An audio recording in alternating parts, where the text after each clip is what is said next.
10 anni di Voci di Maggio, cosa è cambiato in questi 10 anni, Gigi?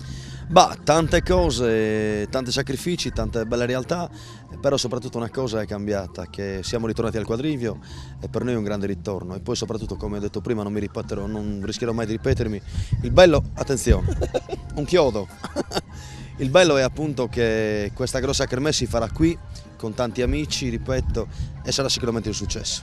Ogni anno hai scelto di fare solidarietà, di dare solidarietà. Quest'anno anche gli amici della Protezione Civile, con i quali vi siete conosciuti nell'occasione dell'Abruzzo di Saparadura, in questi 10 anni avreste mai pensato che avreste fatto una cosa così importante? No, mai, ma neanche un evento come appunto quello che abbiamo fatto in Abruzzo con loro, che è qualcosa di veramente importante. Però conoscere Emilio, puoi conoscere tutta la sua banda di mattacchioni, chiamiamoli così, che sono dei ragazzi squisiti. Devono essere una banda anche di mattacchioni, perché insomma quando poi si va in situazioni con tutti quei problemi, disagi, bisogna anche comunque cercare di essere anche un po' sorridenti poi nel...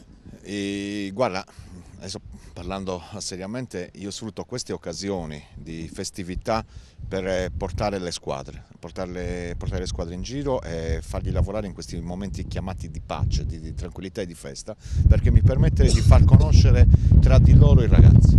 Questo fa sì che durante le emergenze io non mi sto portando degli sconosciuti, ma mi sto portando dei ragazzi che si sono conosciuti in momenti di festa, e comunque sia mi serve anche a me per capire di chi posso fidarmi, sì, no e in che grado di professionalità acquisita poi nel tempo. Tu hai detto con Gigi 10 anni di Voce di Maggio. Noi, come ti ho detto prima, Gigi l'abbiamo conosciuto nel 2009 in occasione della Saparadura, e questa è la prima volta che partecipiamo alle Voci di Maggio. Speriamo di avere il tempo di recuperare le 9 edizioni già. Bene, allora io farei un applauso a tutti gli amici della Protezione Civile. Vi ringraziamo per tutto ciò che state facendo veramente. Ringraziamo Gigi per questa grande manifestazione, per questa grande giornata. Si è parlato tanto di vento, di brutto tempo, ma alla fine è arrivato il bel tempo. Quindi stasera grande concerto. Alla grande, ma 15-20.000 basteranno? Speriamo. Speriamo che basti il campo. Per questa esclusiva tu quant'è che gli chiedevi? Beh, 2 pecore. Signori, ciao a tutti, andiamo!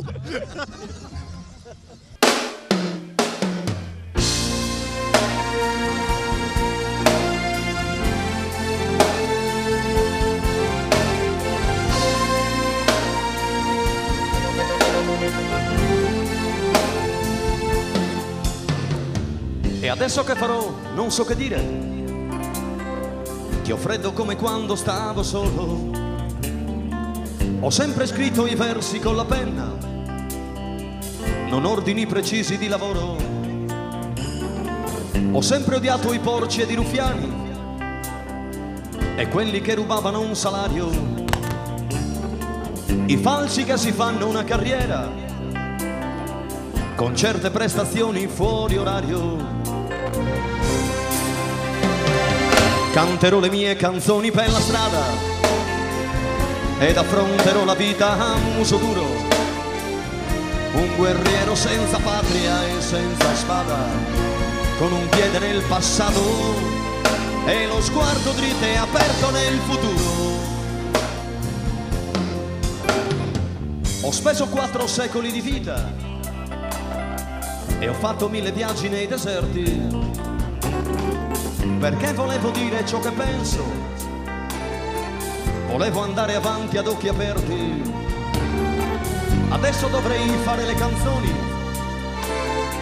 con il dosaggio esatto degli esperti, magari poi vestirmi come un fesso per fare il deficiente nei concerti. Canterò le mie canzoni per la strada ed affronterò la vita a muso duro, un guerriero senza patria e senza spada, con un piede nel passato e lo sguardo dritto e aperto nel futuro.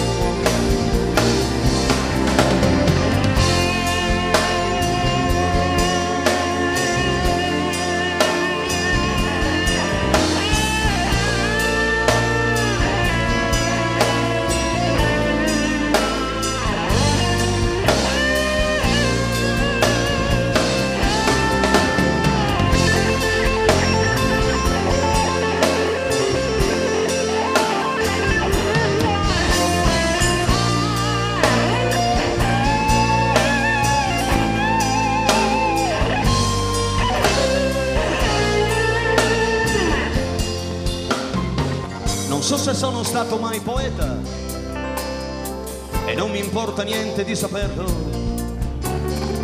Riempirò i bicchieri del mio vino, non so com'è però vi invito a berlo. E le masturbazioni cerebrali le lascio a chi è maturo al punto giusto. Le mie canzoni voglio raccontare a chi sa masturbarsi per il gusto. Canterò le mie canzoni per la strada ed affronterò la vita a muso duro, un guerriero senza patria e senza spada, con un piede nel passato e lo sguardo dritto e aperto nel futuro. E non so se avrò gli amici a farvi un coro, ma se avrò soltanto volti sconosciuti, canterò le mie canzoni a tutti loro e alla fine della strada potrò dire che i miei giorni li ho vissuti. Ciao Pierangelo.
Sono rimasto a dir poco scioccato perché una cosa è vederlo in televisione e sentirne parlare, però vederlo direttamente è veramente impressionante. Abbiamo fatto metà del nostro dovere, cioè abbiamo portato le pecore sono state donate ai pastori che insomma le abbiamo parcheggiate in un campetto che c'è qua dietro. Domani sarà la manifestazione, noi suoneremo, siamo molto contenti, sono molto emozionato. Ho visto la situazione dell'Aquila, è veramente una cosa che tocca. Questa è un'emozione enorme, manna. A noi non si è arrivata un mese, poi stiamo tentando di capire a noi ad Abruzzo un'usanza, e tenevamo in Sardegna, un'usanza secolare. E poi nuda, può giornare, oltre a questa erbese, volevamo in Abruzzo, essere dependenti a usanza proprio in modo, in un crassa se a aiutare tra i e per noi si questo è un regalo un anno meda. Sì, una bella iniziativa, riteniamo che sia importante, un segnale importante che la Sardegna ha voluto dare all'Abruzzo e ai pastori e agli allevatori, visto che questa, come la Sardegna, è una terra principalmente basata sulla pastorizia. È una cosa importante, il segnale è arrivato molto forte, anche da un punto di vista mediatico abbiamo visto che c'è stato molto riscontro ed è questo importante, insomma, non per quello che abbiamo fatto noi come gesto, perché voglio dire tutti i pastori sardi si sono mobilitati, certo, per appunto dare una pecora e quindi abbiamo voluto far capire che la Sardegna in ogni caso è presente quando c'è bisogno di lei.